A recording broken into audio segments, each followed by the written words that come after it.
నేను చెప్తుంటే ఆమె స్పృహ ఉన్న వ్యక్తి పెద్ద ధైర్యంగా చెప్తుంది.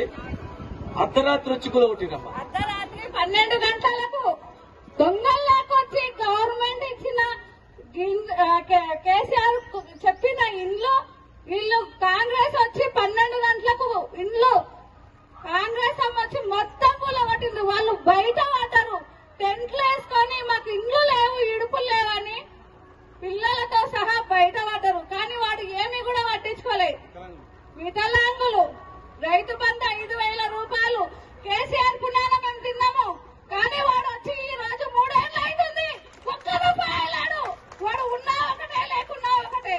మహిళలకు 4,000 పింఛన్ అన్నాడు, ఉత్తరే 7,500 రూపాయలు అన్నాడు, వాడు ఉత్తరే. కానీ కేసీఆర్ అన్న వేసిన 5,000 తోటి మేము కుటుంబం తిని మేము బాగుపడాలమే. కానీ వాడి మాటలు జూట, కాంగ్రెస్ అనే మాటనే జూట. ఈమె ఎందుకు ఆవేదన చెప్తుంటే నిజంగా భార్యాభర్తలు వికలాంగులమ్మా. ఊర్లలో చిన్న చూపు చూస్తే వచ్చి ఒక దగ్గర సంఘం ఏర్పాటు చేసుకుని ఒక్కొక్కరు జమ అయ్యారు. వాళ్ళ ఇల్లు కూడా కొట్టిరు. మేము ఇల్లు కట్టించినాము, వాళ్ళేమో ఇల్లు కూడా కొట్టిరు. మేము నీళ్లు తెచ్చినాము, వాళ్ళేమో మంచినీళ్ళు ఇచ్చే వాళ్ళే మురుగులు ఇస్తున్నారు. ఎంత ఘోరం అడిగేటోడు అన్నారా?